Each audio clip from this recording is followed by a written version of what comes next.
राजस्थान में swine flu थमने का नाम नहीं ले रहा है। तेज ठंड की वजह से स्वाइन फ्लू का असर बढ़ता ही जा रहा है। स्वाइन फ्लू से अब तक 76 मौतें हो चुकी है।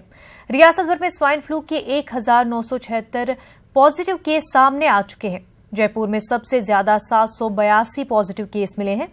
जोधपुर में सबसे ज्यादा 30 मौतें स्वाइन फ्लू से हुई हैं। स्वाइन फ्लू से निपटने के लिए हुकूमत की तरफ से कोशिशें भी तेज कर दी गई हैं। वजीर सेहत रघु शर्मा महकमे के अफसरान के साथ मगरबी राजस्थान के दौरे पर हैं।